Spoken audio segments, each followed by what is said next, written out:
Ladies and gentlemen, welcome to episode number 9 of TrackWrestling.com's Blue Chip Recruiting Podcast. I'll be your host, Eric Olanowski, and today we're going to switch things up. Usually we do an intro to the show, give you recruiting information and what goes on around the wrestling world for the last week.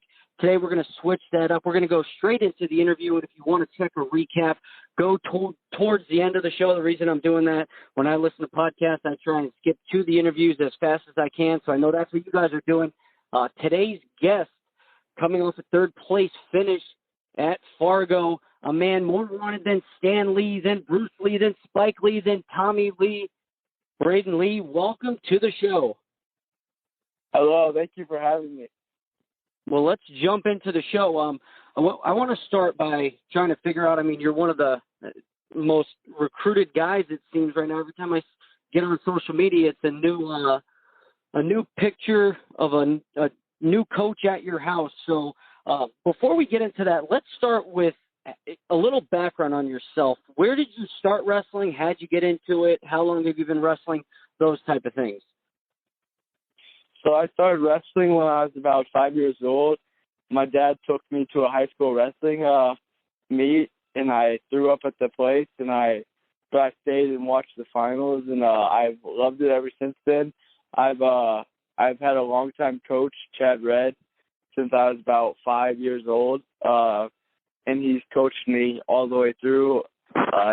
He trained me leading up for Fargo, and most people know his son is Chad Red Jr., and he's also known as CJ, and he's trained me and CJ our whole life, and he's been a really huge part of my success, and that's what kind of like who's helped me out in wrestling, and that's how I started wrestling as well. So you've been wrestling since you were 5 years old, and you've always been in Indiana? Yeah, I've lived in Indiana my whole life. Actually, the same house my whole life, and I live 30 seconds away from my high school. My high school team's pretty good, and it's really fun in Brownsburg to wrestle. Well, that's pretty cool. And I know Brownsburg won their first state title with the help of you this season. But I want to get back. So what attracted you to wrestling? I know you said that you went to a tournament and you just watched it, but what really attracted you to the sport of wrestling? I would definitely say I was like an intense little guy, and I was a goof, but I love to be aggressive. I was super aggressive. I am still really aggressive, and my dad wrestled a little bit, but he I don't know, I was just aggressive, and as a little kid I was just all over the place, and being on the mat was pretty fun at first. It still is tons of fun, and it's just a way for me to have fun. And that's what attracts me. It's just a unique way to like live. So an energetic kid, your parents used wrestling as a way to get you on the mat, get that energy out? For sure. I would say they were like, let's put them into something. I played everything. I played flag football, baseball. I played basketball a little bit when I was little. I did everything. I was wild. So just enough to keep you busy. Were you wrestling your best sport, or were you good at any other sports? I was pretty good at football. Like, I was probably the best at wrestling. The parents would ask me which one I was best at. I didn't really know. I was just a little dude, and I was just having fun. But I think wrestling was by far. I was not like I wasn't crazy fast or crazy big or crazy strong. I loved to wrestle. So Mason Paris has you beat on the football scene, huh? Yeah, Mason's got a little more talent than me when it comes to being on the football field. You mentioned Coach Red coaching you up to Fargo. Let's start with the weeks leading up to Fargo. How did you feel heading in? I know you were on vacation a couple weeks before Fargo. So how did you feel heading to North Dakota? I felt really confident. I first started out at Nebraska for like a 4-day freestyle camp with some of the best wrestlers in the world. As you know, like Jordan Burroughs, James Green, David Carter's dad was there, Nate Carr, Coach Manning, Coach Snyder. they all showed sessions, and it was 3 practices a day for 4 days. So I was already in great shape, and then I felt really good after that. I got to work on some freestyle things that I don't always get to work on. Then I went to vacation, like you said, to Panama City Beach in Florida for a week, and I just kind of had some workouts written up for the beach and the road, and I worked out for a week there, and then I came home. I had a week to get back on the mat. I wrestled in the morning with CJ and Coach Red, and then I would go back during the night for our club practice and wrestle with a bunch of Red Cobra guys and CJ. And me and CJ went pretty hard for a week, and then I was beyond pumped to go to Fargo. When I saw the names going out for 145, and I was just like, this is going to be awesome. And it really was. I got to wrestle 3 top 10 guys in the country. It was amazing. That was going to be my question. When that bracket came out and you see the pairings and you're looking towards the finals, because, I mean, no wrestler's not going to look towards the finals where they are. You project the guys who you think are going to win. Is there one name on that bracket that you really looked at and you said, nah, I want this guy? No, I didn't try to single anybody out. I've had some losses from a few of them in there, so Dasso's beat me before, but he's a really tough wrestler, and he's fun. He's really exciting, so I knew if I got on the mat with him, it'd be fun, and I know people would like to watch that, so that was super fun for me, but I was just like, I'm going to have to win 3 or 4 tough matches just to make the finals. So I was really amped up. Like, I was so excited. One of the most excited I've been before a tournament. And you wrestled Sasso in the consolation finals. You have an opportunity to wrestle him, and as you mentioned, he's exciting to watch. He's one of the top guys who's also not signed. So when you see that opportunity to wrestle a guy who is the caliber of him, and you have an opportunity, because at this point right now, what you're really doing is you're building your stock. You know, you had those guys come to your house before Fargo. I'm sure they're going to come after Fargo, and you're just trying to get the most money you can from these schools. So you beat a guy like Sammy Sasso, and you're going to go to these coaches, and, you know, what he's asking, you're going to say, hey, I just beat Sammy Sasso. So what was that like when you're wrestling him? What was your mindset like going into that match after coming off a match where you dropped to Gefeller? It was pretty tough because, I mean, like you were saying, I mean, the only thing I was thinking about for weeks and weeks after the Nebraska camp, my mind was totally focused on being a Fargo champ. I said it 20 times a day, Fargo champ. And it was tough for me. I usually don't get too upset. I've lost countless times in wrestling, but I was pretty upset, and I just was like, this is an opportunity for me to like wrestle some of the best guys and really push myself, or I'm gonna somehow get 7th or 8th or possibly not even place, and that would be so hard you think about, you try to look into the future and be like, wow, would I be okay with that? I'm like, no way, I can't live with that. So I just buckled down and tried to pick it up, and I started feeling better, and I just went hard, and that's pretty much all.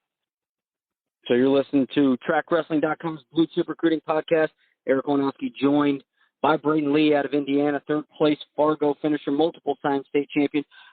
Let's jump. We have a couple things I want to touch on. One, the team state title for you, and you touched on wrestling in Brownsburg and how awesome it is.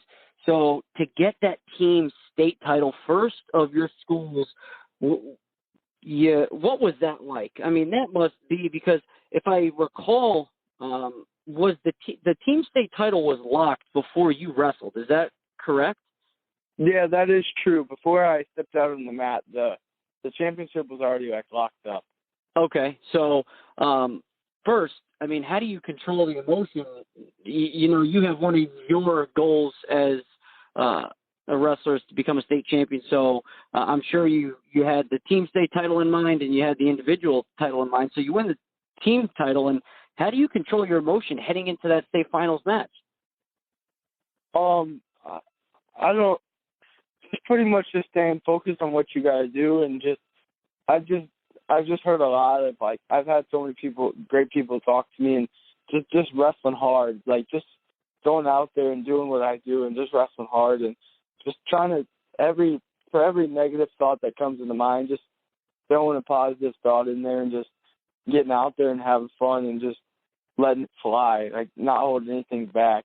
And I feel really confident once I get going. So I got a few takedowns early, and I just kept on building in my match. And but the state finals, like, team was just amazing. Like, that's some of the most fun I've had winning as a team. I mean, everybody's so happy. The community, the principals, the superintendents are all there. There's a police escort when we get back in town. All my friends, all my family, like, we took a group picture. There was probably 50 people in the picture of just friends and family. It's just an incredible experience, and I was just trying to think of all the good things that would come and just be happy and let it fly when I'm out there. That's something that you will never forget. I know my high school coach always tells me you're going to have high school friends and you're going to have college friends, and the memories that we create here on the mat, you guys will be able to share for the rest of your lives. So for you guys who won that team state title, congratulations. That is something that you will never forget. Thank you so much. I hope so. We talk about it all the time in the room, and that's just what the goal is now, and it's really fun. Shooting for number 2. So it's a recruiting podcast. Your doorbell must be broken. So after this, I'll go on Home Depot and I'll look to send you a new doorbell, because you have had countless coaches knocking at your door. So for our fans that don't follow you on social media, let's start with this. Where can they follow you on social media?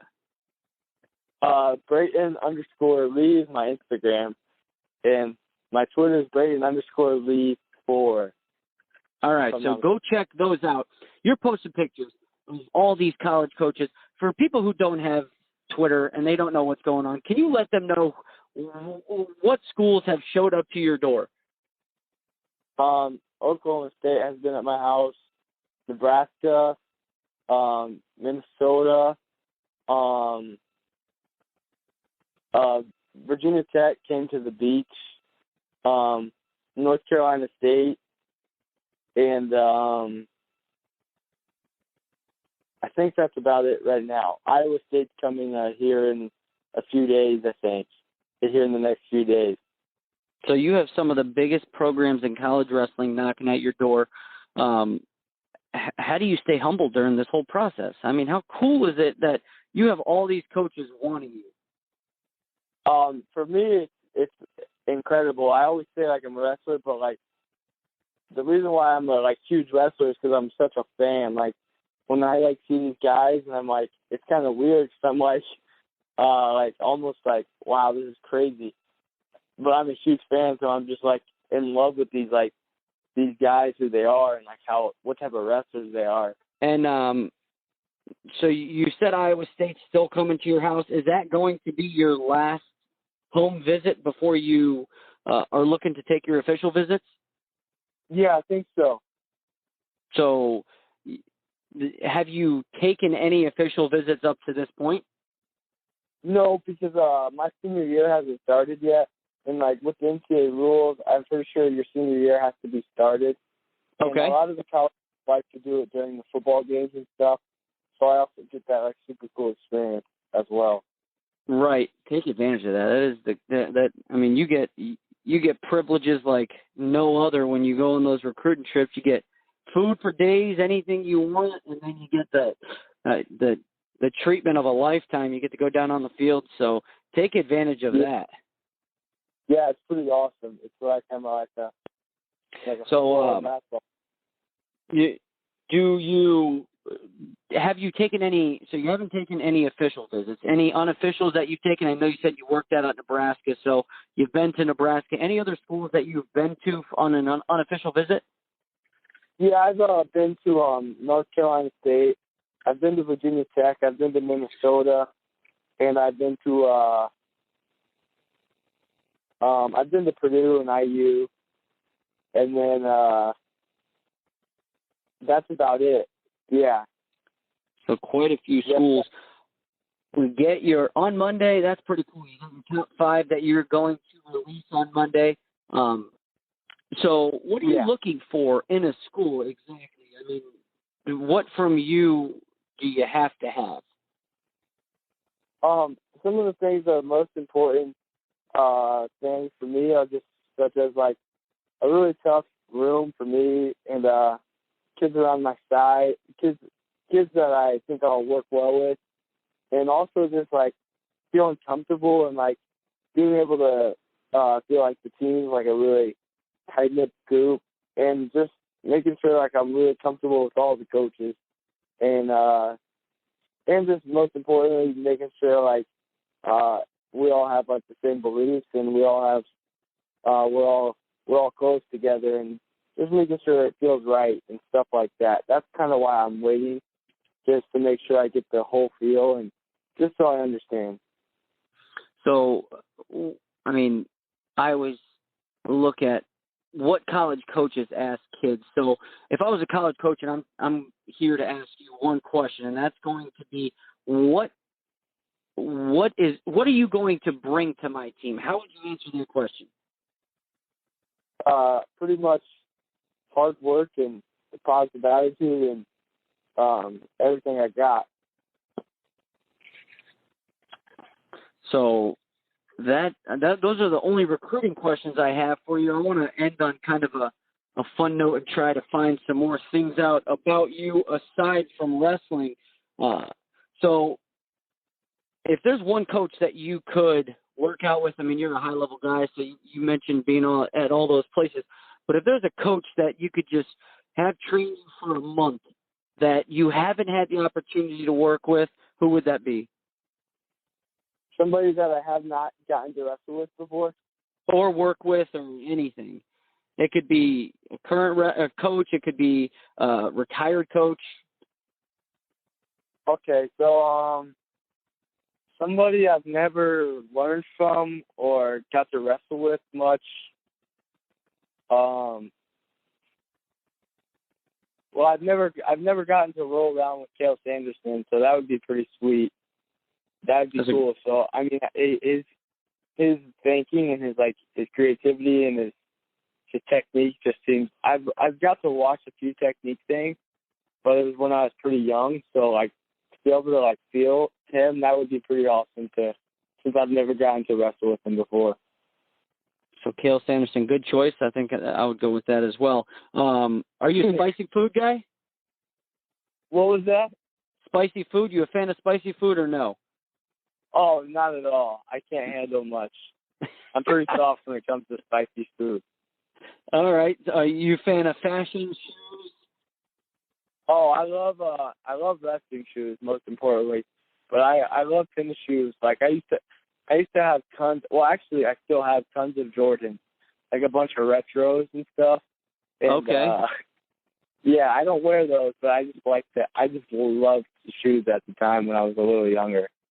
Okay. Do you have any tattoos? No tattoos. Are you gonna get one eventually, you think, or you're no tattoo kind of guy? I've always thought like getting the Olympic rings would be pretty cool if I achieved being an Olympian. Okay. I thought about. So I went to the Olympics working for United World Wrestling, and I thought about getting it, and then I just for being in Rio and seeing all those guys, the emotion at the Olympics is like nothing in my life will ever compare to seeing those guys. You know, Kyle Snyder win the Olympic gold, and the emotion that went into not only him, his family, the fans, all that. So it was pretty cool. I thought about that for a little bit, but it was just me running on a tangent. Do you play video games? Oh yeah, I play video games.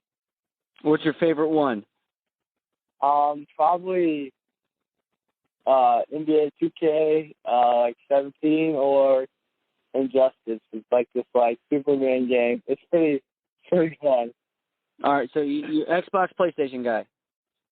I'm actually kind of both. I have like a PS4 and an Xbox 360. So I kind You of play want an FIFA? Xbox One. I do play some FIFA, yeah. All the wrestling camps, it seems like a huge thing. Like when I went to Cadet World Team Camp, all we did for a week was play FIFA, and it's fun. I'm not crazy good, but I can shoot some good goals. Who's the best guy that you had an opportunity to play with? I like Neymar because that dude's crazy fast. He might be getting traded too. You see that? Yeah, I was seeing that today. That's crazy. Yeah, $222 million some contract that they would have to for a transfer fee or something like that. That's pretty nuts. Yeah. You a music fan?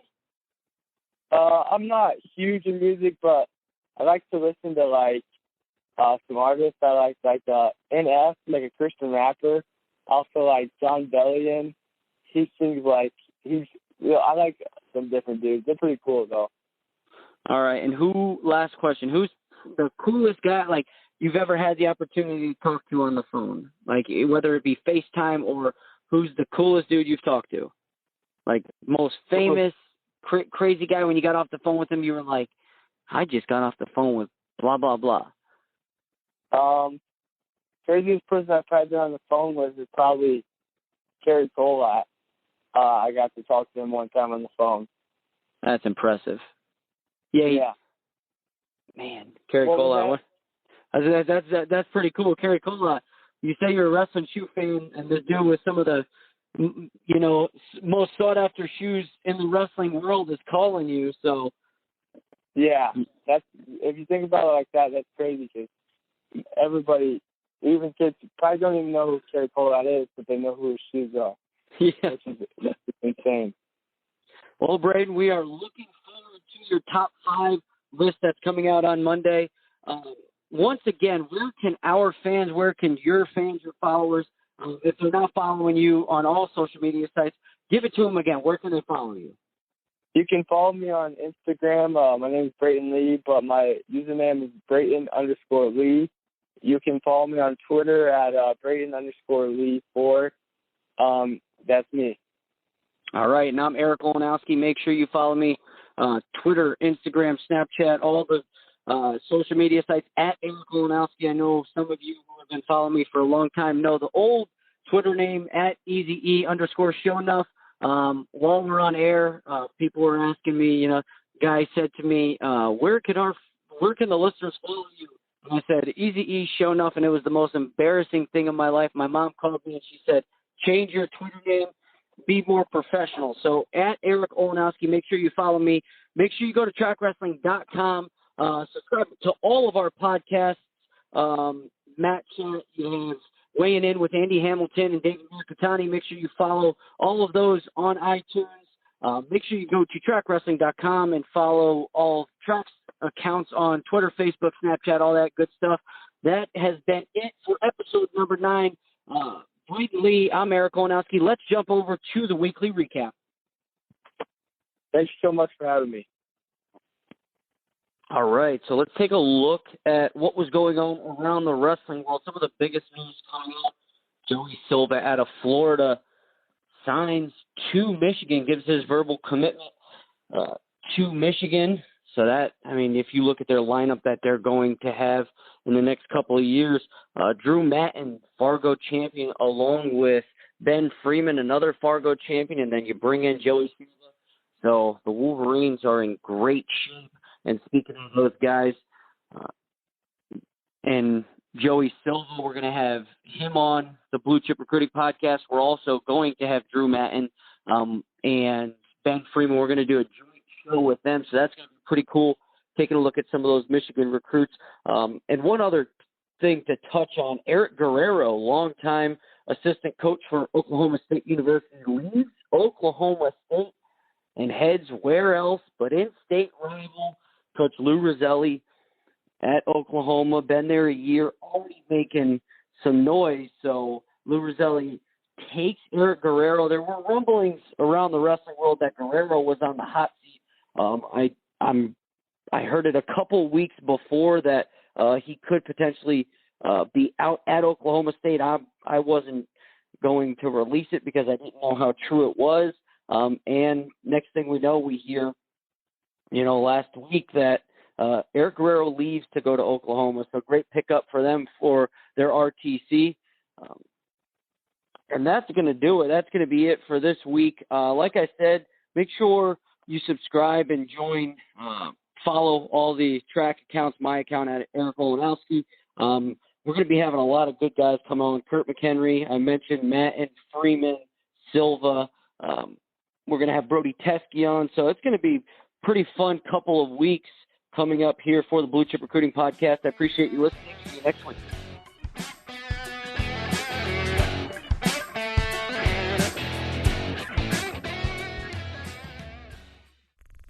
This show is part of the Matt Talk Podcast Network. For more wrestling podcasts, head over to MattTalkOnline.com.